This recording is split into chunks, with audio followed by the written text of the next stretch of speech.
buat hadiah perkahwinan, dapat 100, pergi ibadah haji, bencana alam ada dapat 300, sakit kronik mendapat 200, kemah ibadat dan banyak lagi program yang diaturkan oleh Bakit, termasuk juga dalam program hari ini. Jadi tuan-tuan digalakkan untuk jadi ahli Bakit yang belum jadi ahli Bakit. Yang dah jadi ahli Bakit, saya nak ajak tuan-tuan tambah nilai sumbangan tuan-tuan. Dulu kan kita masuk RM2 kan? Hari ini pun masih lagi RM2. Betul pun dah nak harta tuan-tuan. Jadi maksudnya digalakkan supaya pada ni kaunter Bakit ada di belakang, tuan-tuan berurusan untuk urusan seterusnya insya-Allah. Tapi yang dah berkahwin pun nak tuntut elon selepas kahwin ni tak sure. Tuan-tuan boleh rujuk juga di kaunter di belakang. Baik, tanpa memanjangkan cerita, dan sudah pasti banyak ilmu yang akan dikongsi oleh Ustaz pada hari ini. 114 surah. 114 surah kita akan bincang kurang lebih dalam tempoh masa 45 minit. Jadi saya nak bagi sikit pengenalan berkaitan dengan Ustaz ni. Syahal bin Abdul Rahman, anak kelahiran Tumpat, Kelantan, merupakan pengarah urusan dan jurulatih sepenuh masa di Ibrah Paradigm Training and Consultancy sejak 2011. Pendek kata, Ustaz sentiasa dijemput dalam madai-madai dan program berkaitan dengan agama Islam, malah masuk TV Al-Hijrah, rancangan Assalamualaikum dan RTM TV1 Amira, dan kita sentiasa mendengar suara Ustaz di corong-corong radio IKIM dalam rancangan tolong ya, rancangan apa? Ibrah Al-Quran. Baik, kami dengan penuh rasa hormat mempersilakan Al-Fadhil Ustaz untuk sama-sama berkongsi ilmu yang kami di TM ini, dan sudah pastinya kurangnya ilmu kami. Jadi dengan penuh rasa hormat sekali lagi kami mengalu-alukan untuk Ustaz meneruskan perkongsian ilmu, insya-Allah kursi-kursi yang kosong yang akan diisi dalam tempoh masa terdekat insya-Allah. Assalamualaikum warahmatullahi wabarakatuh. Assalamualaikum warahmatullahi wabarakatuh. Alhamdulillahi rabbil alamin, al-qail afala yatadabbaruna al-Qur'an am ala qulubin aqfaluha. Afala yatadabbaruna al-Qur'an walau kana min 'indi ghairillahi lawajadu fiha ikhtilafan katsira. Yang bermaksud, adakah mereka tidak melakukan tadabbur kepada Al-Quran? Kalaulah Al-Quran itu suatu ketetapan dan suatu keputusan yang selain daripada Allah, maka kamu akan mendapati banyaknya pertentangan. Wassalatu wassalamu ala Rasulillah wa ala alihi wa sahbihi wa man tabi'ahu wa nasarahu wa jahada fillahi haqqa jihadi. Terima kasih kepada Al-Fadhil Ustaz pengurusi majlis. Terima kasih banyak-banyak kepada pihak Badan Kebajikan Islam Telekom Bakit yang tidak jemu-jemu memberikan kepercayaan kepada saya berkongsi apa yang saya tulis. Dan insya-Allah pada hari ini saya akan berkongsi dengan tuan-tuan, puan-puan dari TM mengenai satu isu. Isunya adalah musuh-musuh Islam seringkali berkata, mengapa Al-Quran tidak tersusun dengan sistematik? Musuh-musuh Islam menyangka mereka ada sistematik mereka sendiri. Sebagai contoh ya, mereka mendakwa mengapa ketika Allah bercerita mengenai peperangan dalam surah Ali Imran, tiba-tiba tengah tu ada ayat pasal riba. Macam mana Quran turun cerita pasal perang? Cerita pasal perang tu okey dah, tapi tengah-tengah tu ada ayat mengharamkan riba. Apa kaitan riba dengan peperangan? Contoh yang kedua, musuh-musuh Islam juga mendakwa surah Al-Baqarah banyak isu banyak cerita. Ada cerita pertukaran arah kiblat, ada cerita mengenai kewajipan mendokumentkan hutang, ada cerita pasal nikah kahwin. Contoh yang paling jelas, masa Allah bercerita pasal perang, tiba-tiba ada cerita pasal perceraian. Macam mana boleh ada susunan begitu? Maka sebenarnya mereka yang mendakwa sedemikian, mereka tidak melakukan tadabbur. Ayat yang saya bacakan tadi adalah ayat yang memerintahkan kita untuk melakukan tadabbur. Tadabbur maknanya memerhatikan dengan teliti untuk membuktikan bahawasanya ia adalah kalam Allah yang sistematik, yang sangat tersusun. Ada sebab Allah sebut pasal riba ketika Allah bercerita pasal peperangan dalam surah Ali Imran. Ada sebab Allah bercerita mengenai perceraian nikah kahwin menyusuanah. Di tengah-tengah bercerita pasal peperangan dalam suratul Baqarah. Dan insya-Allah itulah yang menyebabkan saya hadir kemari untuk berkongsi pada tuan-tuan puan-puan mengapa saya menulis Kompas 114. Antara tujuannya adalah untuk memberitahu kepentingan ilmu munasabah. Kalau anda pernah dengar perkataan munasabah, dalam bahasa Melayu, tok munasabah lah buat program tengah-tengah hari lagu ni. Itu contoh perkataan munasabah digunakan. Maknanya apa? Tak sesuai langsung tengah-tengah hari macam ni buat kuliah. Itu contoh. Makna tak munasabah adalah tak sesuai. Tetapi ilmu munasabah adalah ilmu tadabbur yang dilakukan oleh para ulama untuk meneliti, mengkaji, tadabbur, memerhatikan dengan mendalam seperti ilmu forensik, mengenal pasti, membuat siasatan dengan sangat halus. Apa sebab Allah sebut riba tengah-tengah ayat pasal perang? Apa sebab Allah sebut nikah kahwin dalam tengah-tengah ayat perang? Kenapa surah yang pertama turun surah Iqra bismi rabbikal ladzi khalaq, tetapi dalam mushaf adalah Al-Fatihah? Mengapa surah terakhir turun kepada Nabi idza jaa nasrullah, tetapi surah terakhir adalah qul a'udzu birabbin nas? Jadi kehadiran saya dan penulisan saya adalah untuk berkongsi kepada para masyarakat, kepada tuan-tuan puan-puan, betapa pentingnya ilmu munasabah untuk menjawab tohmahan musuh-musuh Islam. Dan yang paling penting bukan nak jawab diorang, yang penting nak bagi kita faham Quran bukan ucapan Muhammad sallallahu alaihi wasallam. Buktinya adalah bagaimana ia disusun. Baiklah, sebagai mukaddimah, Al-Quran telah turun berapa tahun tuan-tuan puan-puan sekalian? 23 tahun, semua sedia maklum. Al-Quran telah turun kepada Nabi sallallahu alaihi wasallam selama 23 tahun, lengkaplah 6,000 ayat lebih, 114 surah. Yang tu semua kita sudah maklum, betul? Tetapi hari ini saya mahu beritahu anda, 2 tahun, 3 tahun sebelum Nabi wafat sallallahu alaihi wasallam telah begitu kerap bertemu dengan Jibril, sedangkan 95% Al-Quran telah sempurna diturunkan. Saya ulang balik, 2-3 tahun sebelum Nabi wafat, Nabi lebih kerap bertemu dengan Jibril, sedangkan Al-Quran sudah 95% sempurna dan lengkap. Lalu soalan, apa tujuan bertemu Jibril kalau Al-Quran sudah hampir lengkap?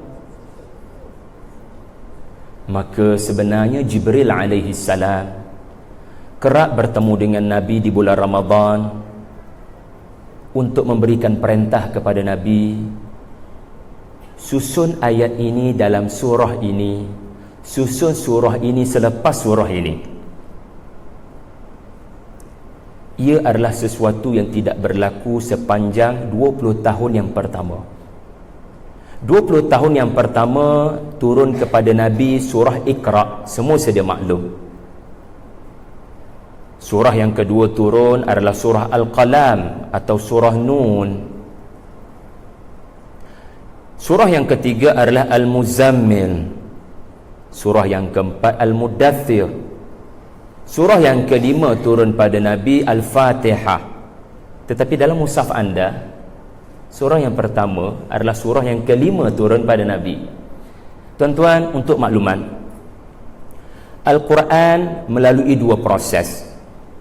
Proses penurunan yang sesuai dengan situasi Nabi. 2 tahun terakhir, 3 tahun terakhir, proses penyusunan semula. Apa yang telah diturunkan. Adakah fakta ini berat untuk tuan-tuan? Setakat ni boleh faham tak? Sudah pernah mendengar fakta ini atau ini kali pertama? 20 tahun pertama, 13 tahun di Mekah, 7 tahun, 8 tahun di Madinah, tidak ada ayat yang turun kecuali sesuai dengan situasi Nabi sallallahu alaihi wasallam. Memang sesuai dengan situasi Nabi. Contoh, Nabi di Gua Hira. Nabi berseorangan ke Nabi dengan Khadijah? Nabi seorang. Nabi bersendirian. Khadijah binti Khuwailid radhiyallahu anha tak tahu menahu pasal apa yang berlaku kepada suaminya di atas puncak sana.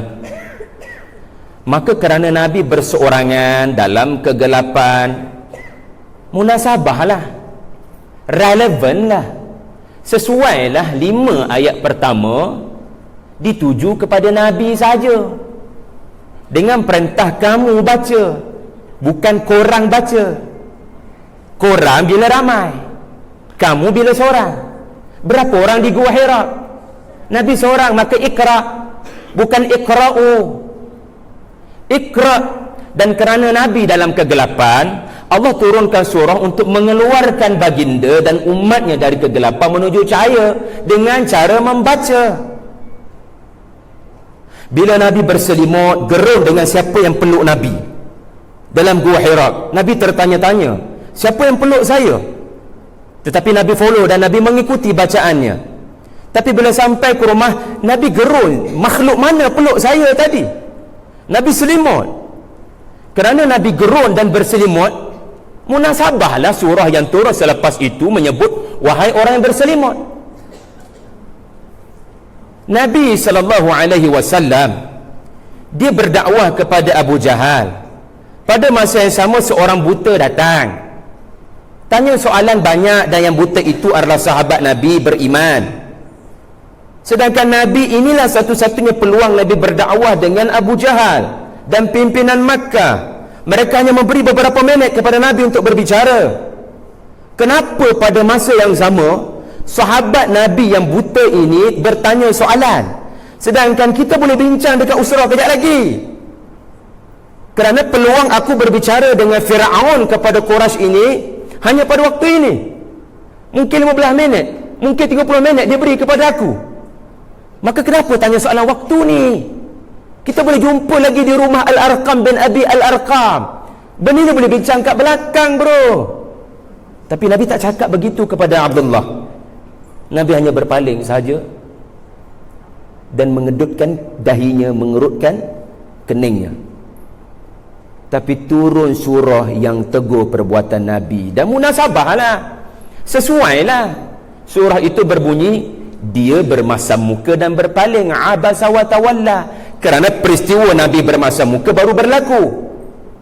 Tak sesuai kalau bila Nabi bermasam muka dan berpaling, surah yang turun adalah Alhamdulillahirrabbilalamin. Tak sesuai. Jadi penurunan Al-Quran kepada Rasulullah adalah berdasarkan kebijaksanaan Allah tentang apa yang terbaik untuk Rasulullah dan para sahabat. Bila Nabi terucap perkataan yang memujuk hati isterinya Hafsah, Nabi kata, minta maaf, abang minum madu di rumah Zainab, abang takkan jamah lagi madu insya-Allah. Ucapan seorang suami yang sangat romantik, yang mahu memelihara hati isterinya Hafsah radhiyallahu anha. Turun surah At-Tahrim tegur Nabi. Munasabahlah tegur Nabi sebab ayat yang pertama, ya Nabi, kenapa haramkan perkara yang halal, yakni madu? Kan sesuai. Jadi saya nak perumpamakan Al-Quran semasa 20 tahun yang pertama, ia seperti oksigen kepada Nabi dan para sahabat. Para sahabat dalam perjuangan, mereka bukan malaikat, mereka manusia. Kadang-kadang mereka lemah semangat. Perang Uhud, para sahabat lemah semangat. Maka Allah turunkan surah Ali Imran, Allah turunkan surah As-Saff, kerana surah-surah ini sesuai dengan situasi para sahabat. Ia seperti oksigen, yang mana sahabat sebelum oksigen itu datang mereka sesak nafas, tetapi bila datang oksigen mereka dapat bernafas dengan stabil. Tetapi perhatikan 2-3 tahun yang terkemudian, bila Islam sudah menang di Mekah dan Madinah, bila 95% Al-Quran telah sempurna, maka Allah perintahkan kepada Jibril turun jumpa Muhammad sallallahu alaihi wasallam untuk memberitahu susunan Al-Quran mengikut silibus yang asal di Lauh Mahfuz. Kerana itulah Al-Quran yang turun ke langit dunia pada malam Al-Qadar. Kerana Al-Quran telah turun ke langit dunia lengkap 114 surah pada malam pertama Nabi dinobatkan sebagai Nabi di Gua Hira. Malam yang sama Quran telah turun dengan lengkap dari Lauh Mahfuz ke langit dunia. Tetapi Allah tidak turunkan Al-Quran sekaligus kepada Nabi Muhammad sallallahu alaihi wasallam. Allah menurun ayat-ayat tertentu dan surah-surah tertentu yang sesuai dengan situasi para sahabat. Hebatnya Allah, dia bukan makhluk. Kalau saya mengajar pelajar-pelajar, memanglah ada silibus sebagai seorang pensyarah, betul tak? Kadang-kadang bila tengok pelajar-pelajar ni nakal sangat, tak sesuai bab satu saya ajar dia orang, saya kena cipta bab kosong, iaitu bab aktiviti hora-hore untuk menyebabkan pelajar-pelajar rasa seronok. Kadang-kadang ada situasi di mana kerana exam dah dekat, pensyarah terpaksa memilih bab-bab tertentu, pilih bab tertentu demi meraihkan situasi anak-anak murid, betul kan? Tetapi last kali habis semester, pensyarah dinilai oleh pelajar, pelajar kata beberapa bab pensyarah tidak sentuh. Sedangkan bagi saya bab ini penting. Itu guru, itu pensyarah, makhluk. Khaliq, dia pilih-pilih mana yang terbaik untuk so-called anak murid kepada Rasulullah. Tetapi last kali bila pilih-pilih lengkap 6,000 ayat. Manusia bila pilih-pilih ada benda terlepas pandang. Allah bila pilih-pilih akhirnya lengkap 23 tahun Al-Quran. Ini menunjukkan apa bakal berlaku kepada Nabi Muhammad sepanjang 23 tahun sudah dalam pengetahuan Allah. Kerana dia Allah, dia bukan makhluk. Masa adalah makhluk. Allah tidak tunduk kepada masa, termasuk masa depan Nabi. Nabi tak tahu berapa lama dia akan jadi Nabi, berapa tahun dia akan jadi Nabi, berapa banyak Al-Quran akan turun, Nabi tak tahu.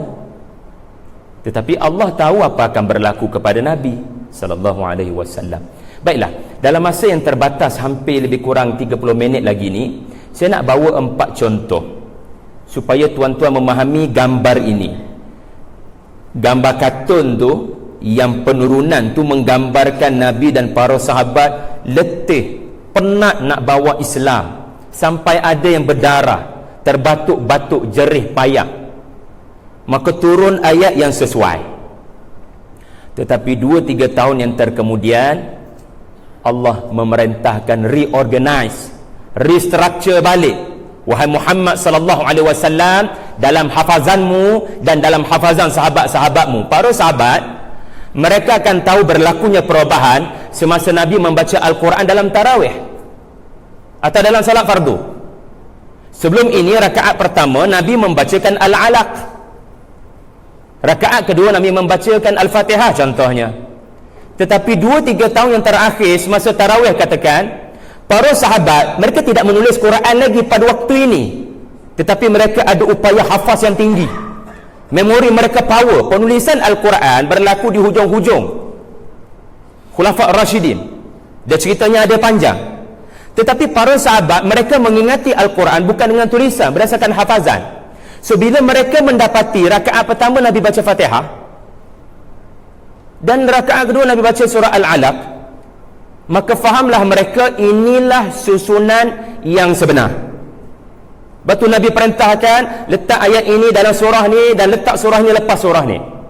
Maka di sinilah tuan-tuan akan terungkap bahawasanya ia kalam Allah, bukan kalam Muhammad sallallahu alaihi wasallam. Kita ambil 4 contoh. Boleh 4 contoh ke 4 banyak sangat? 1 cukup ustaz? 4 lah. Baik, kita ambil contoh surah Al-Alaq tu sendiri.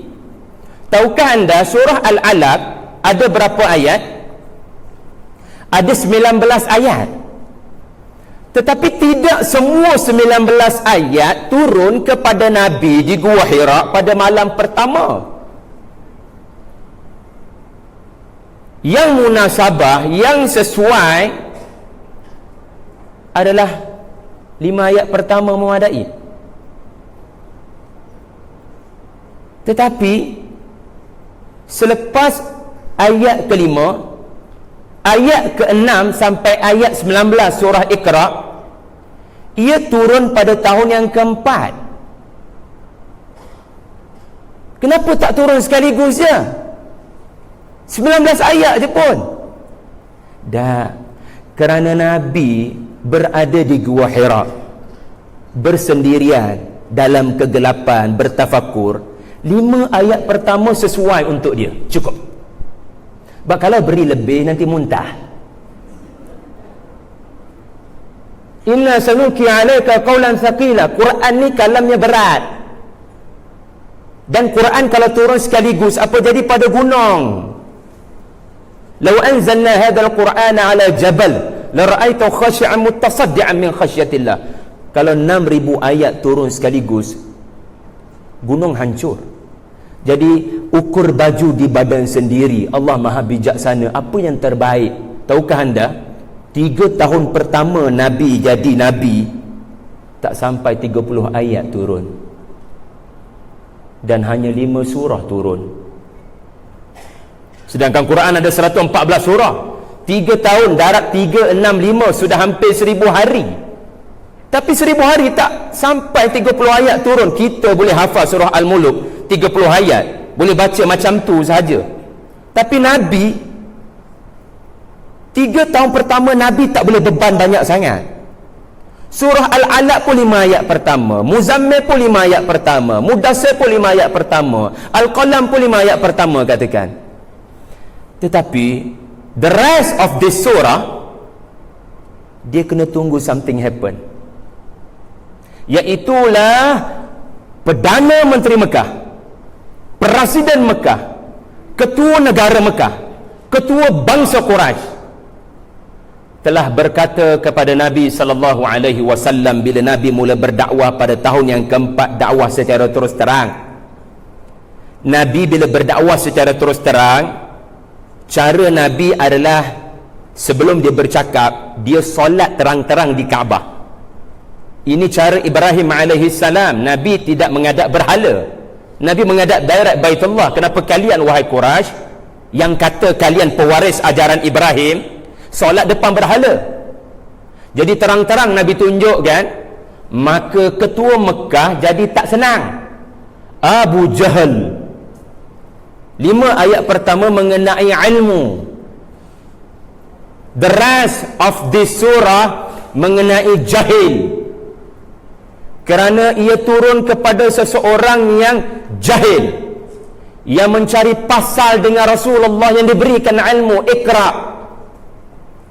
Lalu dia berkata kepada Muhammad sallallahu alaihi wasallam, bukankah aku sudah melarangmu daripada solat di sini? Kau tahu siapa yang paling berkuasa di lembah ini? Kau tahu siapa yang paling ramai pengikut di sini? Dia mengancam Rasulullah.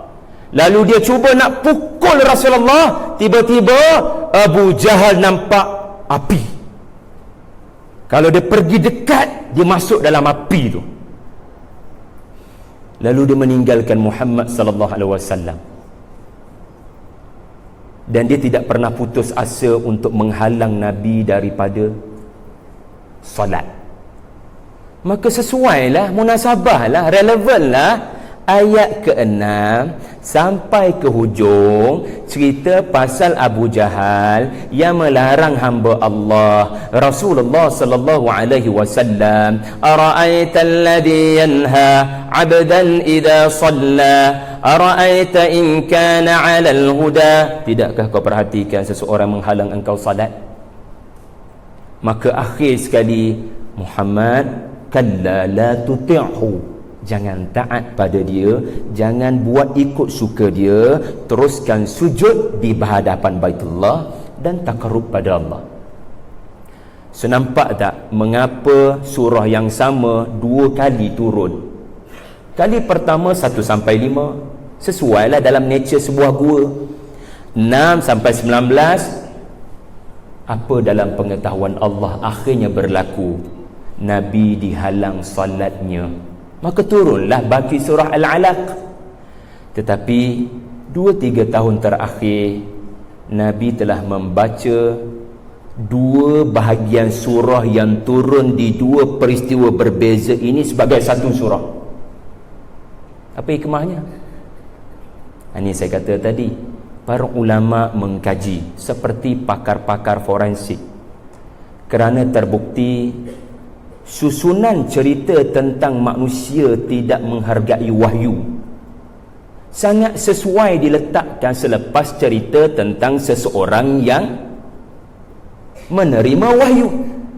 5 ayat pertama mengenai seseorang yang menerima wahyu, apa akan berlaku? 'Allamal insana ma lam ya'lam, dia akan dapat belajar apa yang manusia takkan dapat pelajari. Maka Allah kena tunjukkan contoh yang terbalik. Kalau 5 ayat pertama mengenai seseorang yang diberikan kemuliaan kerana ilmu, wa rabbukal akram, diberikan kemuliaan kerana ilmu, maka kita perlukan contoh yang terbalik. Okey, apa jadi kalau kami tak menggunakan ilmu daripada wahyu? Apa masalah kalau kami tak follow Quran? Maka datang ayat 6 sampai ke hujung. Jadi cantik susunan ini, maka anda dapat contoh seseorang yang baik dan seseorang yang tak baik. Seseorang yang namanya siratal ladzina an'amta alaihim, dan seorang lagi yang bernama al-maghdubi alaihim waladdallin. Itu satu ayat kan? Perasan tak itu satu ayat kan? Kerana Allah nak menunjukkan pertembungan an'amta alaihim dengan puak-puak maghdubi alaihim dan ad-dallin, dan pertembungan itu digambarkan dalam surah ini. Siapa yang susun? Allah Azza wa Jalla. Dan ini baru satu pandangan para ulama. Kalau anda dalam dunia tafsir, anda akan mengeluarkan, anda akan baca, anda akan dapati bukan satu pandangan menghubungkan 6 ayat 6 sampai hujung dengan 5 ayat pertama. Sebagai contoh yang lain ya, surah Al-Masad. Tahukah anda surah ini turun apabila Nabi berdiri di Bukit Safa dan menyebut kepada kafir Quraisy bahawasanya azab Allah dalam perjalanan, maka sembahlah Allah, jangan menyekutukannya. Tetapi individu pertama yang cerca dan cela Nabi SAW adalah seseorang yang Nabi tak jangka langsung, orang yang paling dekat dalam keluarganya dan paling dekat rumahnya, Abu Lahab. Ungkapannya menyebabkan Nabi sangat terasa, sampai hati bapa saudaraku ini memalukan aku, mengaibkan aku. Nabi tuan-tuan, dia tak pernah public speaking. Kita kalau dah biasa public speaking 8 tahun 9 tahun macam ni, tiba-tiba orang keluar beramai-ramai kan, tak terasa sangat. Dah biasalah dalam dunia training ni, memang ada masalah lah pada modul aku tu kan, menyebabkan orang lari beramai-ramai. Itu contoh. Tapi orang yang pertama kali pegang mikrofon dan dia sedang membina keyakinan diri, 3 tahun proses bina keyakinan diri. Jangan bercakap lagi kepada orang-orang Mekah, just cakap pada orang-orang yang confirm akan support kamu. Dan sekarang Nabi mula bercakap, dah dapat support, Nabi mula bercakap kepada khalayak awam. Mana tak terasa hati bila ungkapan tabbalak alihada jama'atana diungkapkan pula oleh bapa saudaranya sendiri. Nabi sangat kecewa, Nabi sangat sedih, Nabi menangis. Maka sesuailah, munasabahlah, surah turun pada waktu itu bila Nabi cedera hatinya adalah surah Al-Masad. Surah Al-Masad pasal apa tuan-tuan? Muhammad sallallahu alaihi wasallam, Abu Lahab serahkan padaku, tugasmu teruskan berdakwah, peduli pada Abu Lahab. nasib Abu Lahab biar aku uruskan. Tabbat yada Abi Lahabin wa tabb ma aghna anhu maluhu wa ma kasab. Dia confirm dalam genggaman aku.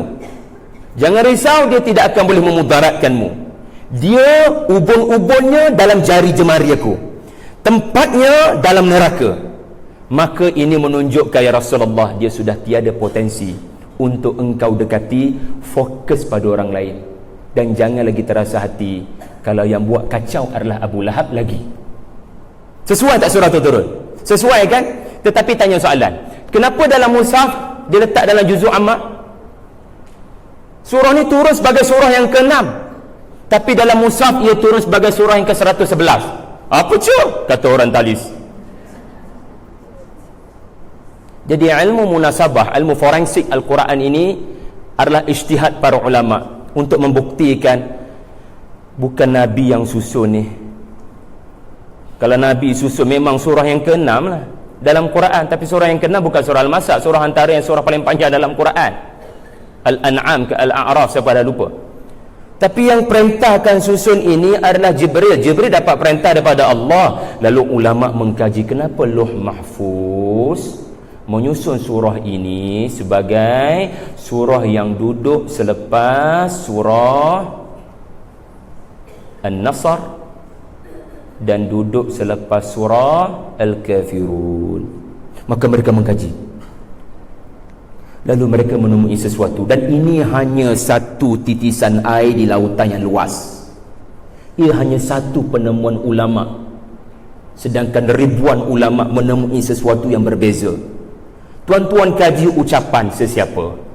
Adakah ucapan yang sama memberikan pengajaran yang terlalu indah? Anda kaji ucapan pemimpin politik 5 tahun lepas, PRU yang lepas. Adakah anda akan merasakan ucapan ini sangat sesuai dengan situasi hari ini? Jangan ubah lagi ucapan ini. Kita memerlukan manifesto ini lagi. Saya percaya ramai politician akan tukar ucapan mereka dan manifesto mereka bulan 3 ini.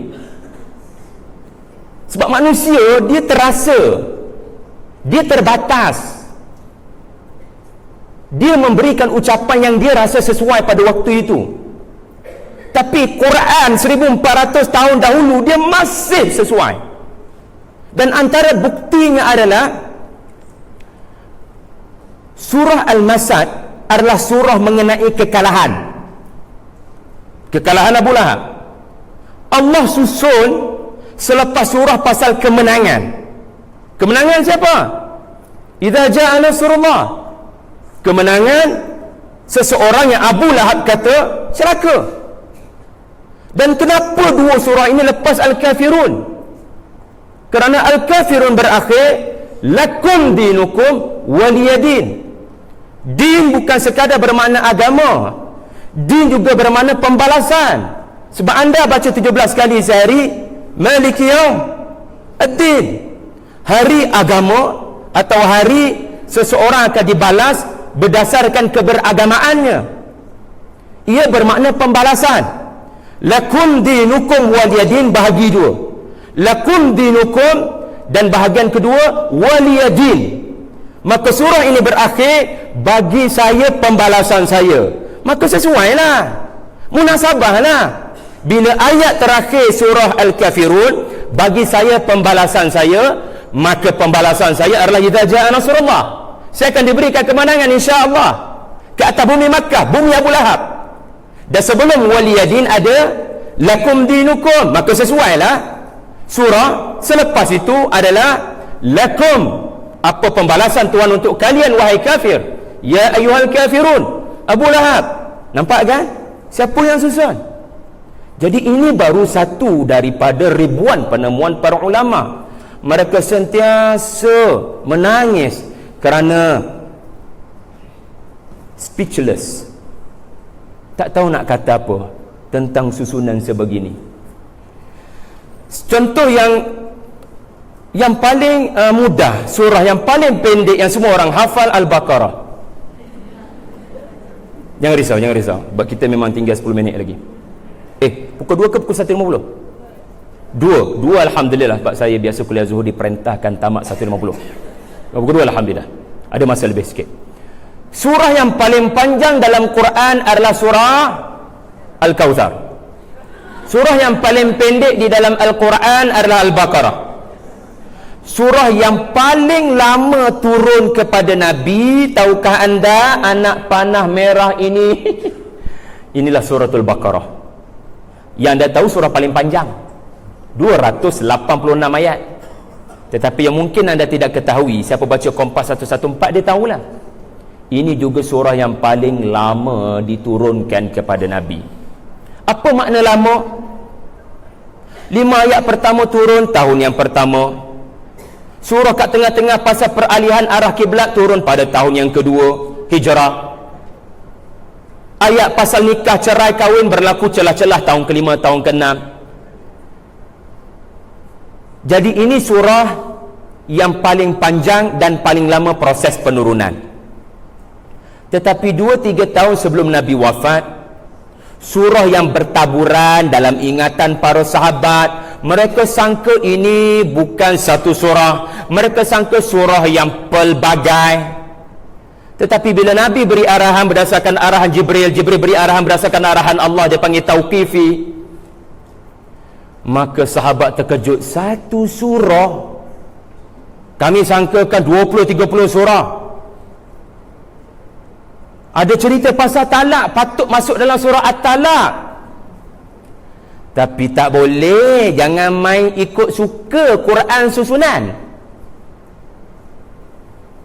Walaupun ada cerita pasal talak, still Baqarah. Dan lebih kontroversi celah-celah antara perintah perang, jihad. Kalau anda perasan suratul Baqarah, ada cerita Nabi Ibrahim dengan Namrud. Lepas tu cerita pasal Uzair tidur mati 100 tahun. Lepas tu cerita Nabi Ibrahim dengan 4 ekor burung. Kalau saya duduk kat tempat para sahabat, soalan saya adalah, Ibrahim, Uzair, Ibrahim, kenapa tak Ibrahim, Uzair? Itu baru kronologi, kan? Mana boleh filem tengah-tengah tu ada iklan? Filem tengah climax, apa kesudahan Ibrahim alaihissalam dengan Namrud?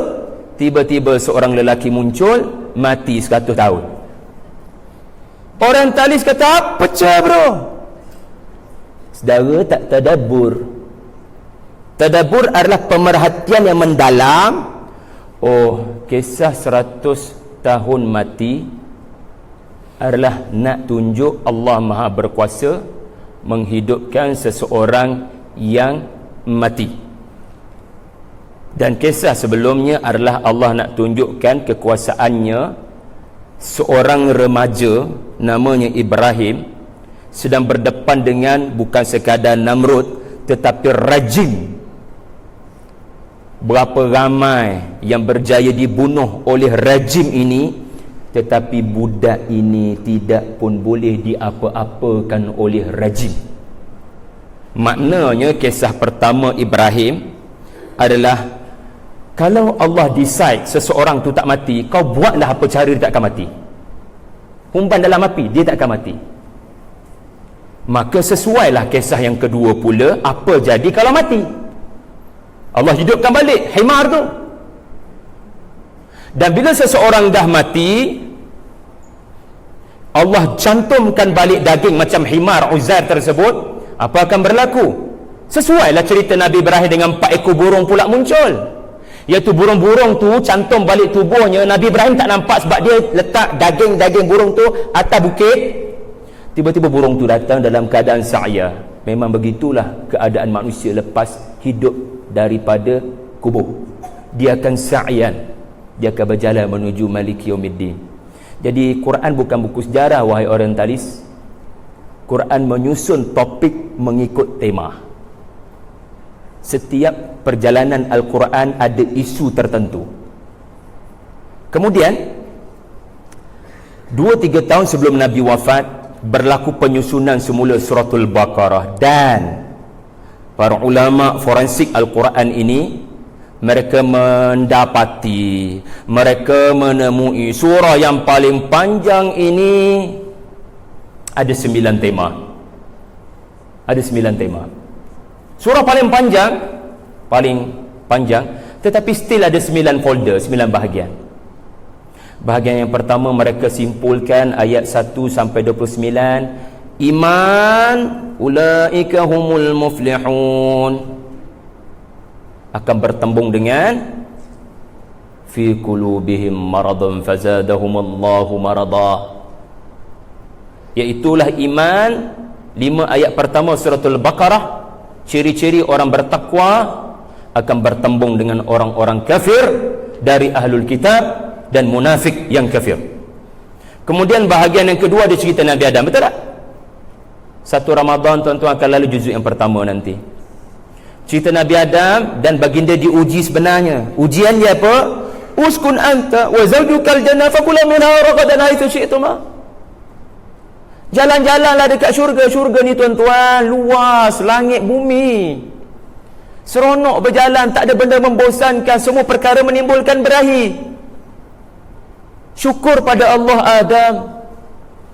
Cumanya satu pokok ni jangan dekat. Maknanya Adam diuji dengan ujian kesyukuran. Kesyukuran maknanya apa? Hargai apa yang Allah Ta'ala beri.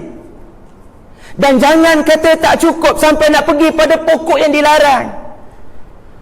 Seseorang akan pergi pada pohon yang dilarang bila dia rasa tak cukup. Syaitan membisikkan kepada ayahanda bonda kita, sebenarnya banyak-banyak pokok tu, pokok ni je boleh memberikan kau pasport untuk kekal sebagai warga negara syurga. Betul, Allah tak nak kau makan buah daripada pohon ini, kejap lagi disqualified. Cuba makan. So Adam akhirnya alaihi salam, dia mendekati pohon itu selepas mungkin bertahun, berpuluh tahun bersyukur kepada Allah. Tapi itulah cerita kita. Kadang-kadang kita pun tumbang, tak bersyukur dengan apa yang Allah Ta'ala beri. Bahagian yang ketiga penuh dengan cerita Bani Israel, betul kan? Allah nak muliakan diorang dengan Musa alaihi salam, tetapi satu persatu nikmat mereka tidak bersyukur. Kemudian ada cerita pasal Nabi Ibrahim membina Baitullah selepas diuji Allah, ya, fa'atammahun bikalimatin fa'atammahun. Kemudian ada cerita mengenai, ialah bila Nabi Ibrahim bina Kaabah, tuan-tuan solat menghadap mana? Kaabah. So Allah tunjuk dulu cerita orang yang bina Kaabah tu, and then baru Allah beri perintah pada bahagian yang kelima tu ke arah kiblat ya Rasulullah. Bukan lagi Masjid Al-Aqsa di Baitul Maqdis, tetapi kepada Masjidil Haram yang ada Baitullah yang dibina oleh moyangmu Ibrahim AS. Dan selepas pertukaran arah kiblat, anda akan menemui ayat di mana Allah berfirman, kalian akan diuji, wala nabluwannakum bi syai'in minal khawfi wal ju'i wa naqsin minal amwali anfusi wath thamarat. 5 benda anda akan diuji. La nabluwannakum bi syai'in minal khauf, takut, wal ju', lapar, wa naqsin minal amwal, harta kurang, wath thamarat, buah-buahan, dan kekurangan, kehilangan nyawa. Dan syariat yang datang pada bahagian yang ketujuh adalah syariat yang ada kaitan dengan kehilangan nyawa, kelaparan, puasa Ramadan. Syariat yang ada kaitan dengan kehilangan nyawa seperti wasiat, seseorang yang bakal hilang nyawa perlu berwasiat. Pasal kehilangan kekurangan pendapatan boleh menyebabkan seseorang ada masalah dalam rumah tangga. Maka apa perlu dibuat bila ada masalah kewangan? Maka sebab itu isu rumah tangga banyak disebutkan. Allah uji dengan ketakutan. Sebab tu ada cerita pasal jihad, cerita Talut. Dan bahagian yang ke-8 anda akan dapati penghujung suratul Baqarah menyentuh mengenai infak. Dan surah yang paling banyak berbicara pasal infak dalam Quran adalah suratul Baqarah. Dan last kali 2 ayat terakhir Allah berbicara iman. Ya Allah, kami orang beriman. Kullun amana billahi wa malaikatihi wa kutubihi wa rusulihi. Akhir sekali suratul Baqarah berakhir, fansurna alal qaumil kafirin. menangkan kami ke atas orang-orang yang kafir. So setakat ni lah boleh nampak atas 9 bahagian suratul Baqarah ini. Inilah yang telah berlaku 2 tahun setahun sebelum Nabi wafat, iaitu susunan suratul Baqarah. Banyak cerita, banyak isu telah disatukan dalam satu surah sahaja. Dan ini adalah pembahagian-pembahagian yang ditemui, yang disiasat oleh para ulama. Rupanya ada 9 bab dalam suratul Baqarah, walaupun 286 ayat. 9 bahagian. Dia adalah sebuah perjalanan yang sangat teratur. Ia adalah sebuah perjalanan yang sangat teratur. Buktinya ayat terakhir suratul Baqarah, fansurna 'alal qaumil kafirin, ya Allah menangkan kami ke atas orang-orang yang kafir. Siapa orang kafir? Batu permulaan suratul Baqarah cerita pasal orang munafik dan orang kafir. Siapa lagi orang-orang kafir? Batu ada cerita iblis dengan Nabi Adam. Aba wastakbara wa kana minal kafirin. Siapa tokoh yang tidak kafir? Bahkan tokoh yang patut kami jadikan model, karena lawan kepada kafir adalah iman. Ibrahim muncul. Sesuailah, tokoh jahat dipaparkan, tokoh baik dipaparkan. Macam isu Iqra tadi. Nampak? Dan bila cerita-cerita alumni terdahulu dibentangkan, iaitu cerita bukan setakat individu yang kafir namanya iblis, bahkan generasi yang kafir namanya Bani Israel. So anda ada contoh individu, anda ada contoh generasi. Maka bila kita telah dipaparkan dengan tokoh-tokoh yang berjaya dan gagal, maka kita diberitahu oleh cikgu Nas sekarang, cikgu tak nak kamu ulang kesilapan orang-orang terdahulu, dan cikgu nak kamu follow kejayaan alumni terdahulu. Ini syariatnya. Betul, syariat berada di hujung, kan? Dan lebih menakjubkan bila disiasat oleh para ulama kurun 21, mereka melihat ada tautan 1 dan 9 bertaut, iman dan kufur. Kerana 2 ayat terakhir menyebut iman dan kufur. Allah menangkan kami ke atas orang-orang kafir. 2 bertaut dengan 8. 2 Adam diuji jangan kedekut. Nak pergi mana-mana bawa Hawa sekali. Kadang-kadang kena follow Hawa punya kehendak. Jangan hanya follow kamu sahaja. Ini tarbiyah sebagai seorang khalifah. Dan kena bersyukur atas nikmat Allah. Jangan tamak. Once kamu dah tamak, kamu akan dekati pohon yang dilarang. Perhatikan bahagian yang ke-8. Allah menceritakan mengenai jangan kedekut, sedekah, wakaf, infak.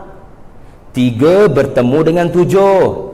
Syariat Bani Israel untuk memuliakan Bani Israel, tapi mereka kafir.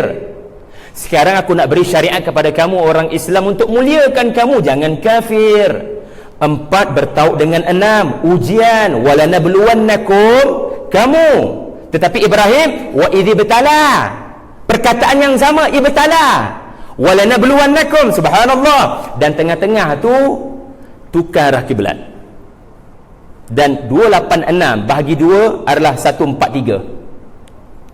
Dan 143 di tengah-tengahnya ada perkataan tengah, wasata. Nah, beritahu siapa susun ayat ni, siapa susun surah ini. Nabi sendiri memerintahkan para sahabat susun ayat ni dalam surah ini. Nabi sendiri tidak mengetahui apa-apa hikmah sallallahu alaihi wasallam, kerana Nabi adalah guru yang mahu melihat anak murid explore ni. Ini guru yang baik, dia tidak beri semua, dia tidak spoon feeding semua. Lalu kitalah, dan sampai hari kiamat kajian kepada Al-Quran takkan berhenti. Kita ambil yang terakhir, 2 ayat terakhir suratul Baqarah. Untuk makluman anda, ia adalah satu-satunya ayat Makkiyah dalam surah Madaniyah, kerana riwayat yang sahih. 2 ayat terakhir yang anda hafal sebagai amat surat. Amana ar-rasulu bima unzila ilaihi min rabbih wal mu'minun kullun amana billahi wa malaikatihi wa kutubihi wa rusulihi la nufarriqu baina ahadin min rusulihi wa qalu sami'na wa ata'na ghufranaka rabbana wa ilaikal masir la yukallifu Allah nafsan illa wus'aha laha ma kasabat wa 'alaiha maktasabat. Ini dua ayat terakhir yang Nabi terima di Sidratul Muntaha. Nabi terima di atas langit yang ke-6. Dan hadis menyebut sallallahu alaihi wasallam bersabda, dua ayat ini aku terima dari perbendaharaan Arash. Besar kedudukan ayat ni. Maknanya dua ayat ni turun masa Isra Mi'raj kan. So kalau kita nak mengikut kronologi sejarah, sepatutnya dua ayat ini berada di permulaan suratul Baqarah. Betul tak? Tapi diletakkan di hujung suratul Baqarah. Apa ce bro, kata orientalis. Aku mana gelewak ni?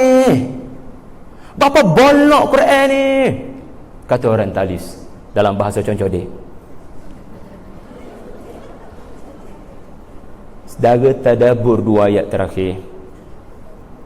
Ya benar, memanglah turun setahun sebelum Nabi berhijrah. Tapi bila 2 tahun terakhir sebelum Nabi wafat, Nabi baca suratul Baqarah, dua ayat yang pertama Nabi terima dalam Baqarah menurut sirah. Nabi perintah jadikan dua ayat terakhir dalam Baqarah di 2 tahun terakhir menjelang Nabi wafat, telah disiasat oleh para ulama adalah merumuskan suratul Baqarah. Merumuskan suratul Baqarah.